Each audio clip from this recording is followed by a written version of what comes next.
I know you want to skip. Most people do. But if you've ever felt stuck, don't skip this one. Talk about this book. You've probably seen it. It's called The Mountain Is You by Brianna Wiest, and it has just completely blown up. The big question we're going to tackle in this explainer is pretty simple. Is this book full of genuine, hard truths that can change your life, or is it just a bunch of feel-good words that are packaged really, really well? And I'm not kidding, it is literally everywhere. You open up TikTok, you scroll through Instagram, and you see it. People holding it, highlighting passages, sometimes even crying while reading it.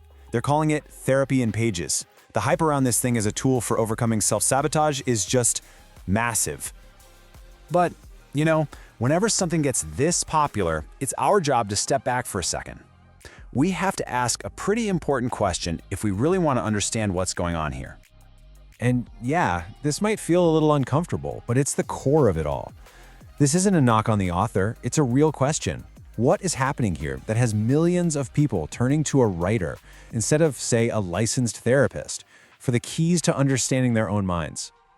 Well, to get to the bottom of that, we've got to look at who Brianna Wiest actually is, because her background is really the key to unlocking why this book hit so hard. So let's just get this out on the table. Brianna Wiest is not a psychologist, she's not a neuroscientist, and she's not a licensed therapist. What is she? She's a writer, and a phenomenal one at that. And this, right here, is her superpower. Her influence doesn't come from running clinical trials or citing academic research. It comes from her incredible command of language. I mean, she built her entire career writing these deeply emotional essays online. Her goal isn't to prove a theory with data, it's to write something so relatable that you feel its truth in your bones.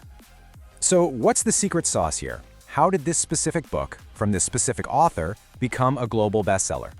Well, the answer is actually kind of brilliant, and it hits on a really powerful psychological nerve. Hello guys, if you are watching and finding the video interesting, please subscribe to the channel.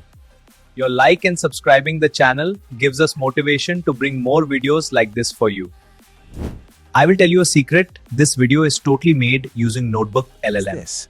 This is the message that greets you right at the door. I mean, think about it. If you've been feeling stuck, beating yourself up, blaming yourself for everything, hearing these words is like a lifeline. It's instant validation. It gives you permission to think, okay, maybe I'm not the problem here. And this is the book's core magic trick. It completely reframes what self-sabotage even is. It tells you, hey, all those things you do that mess up your life, that's not a character flaw. It's not you being weak. Instead, it's an old, outdated survival program. It's a defense mechanism you learned a long time ago to protect yourself, but now that same program is the very thing holding you prisoner. This main idea is really built on a foundation of 10 core lessons. Let's do a quick run-through of what the book actually teaches, because some of these are pretty hard-hitting. Number 1, that feeling you call laziness, procrastinating all the time, that's not laziness, it's fear. Number 2, the way you act is not who you are. It's a learned behavior, and anything that's been learned can be unlearned. Number 3, want to know what you really believe deep down?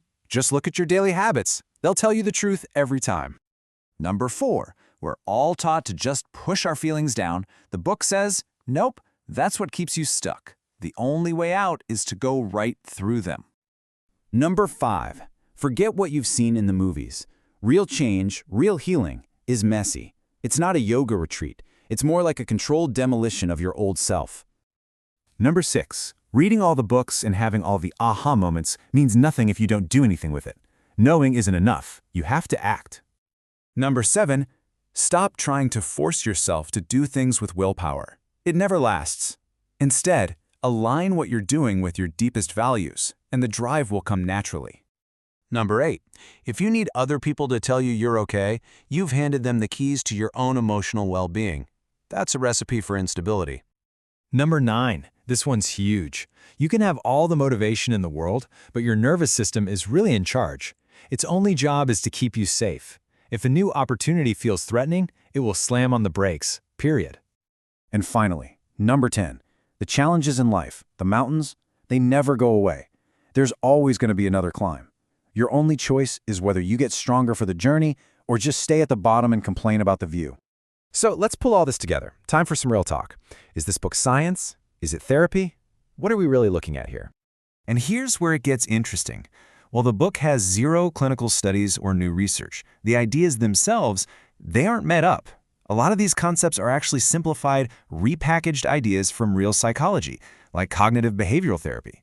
Wiest didn't invent them. She's more like a translator, taking complex psychological concepts and wrapping them in language that's beautiful and easy to digest. So here it is, the final no-frills verdict. The Mountain Is You is not therapy. It's not going to fix you, and it is definitely not going to heal deep trauma. But here's what it will do, and what it does better than almost anything else out there. It's going to hold up a giant mirror to your face. It's going to show you all the patterns and excuses you've been ignoring. And once you see them, well, what you do next is up to you.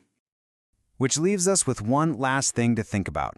After all this, do you see this book as something that is truly helpful, something that pushes you to take action? Or is it mostly comforting, something that makes you feel better about staying exactly where you are? The answer to that question might tell you a lot about what you're really looking for. Most people watch videos. Very few actually understand themselves. If you want to be in the second group, subscribe to the channel.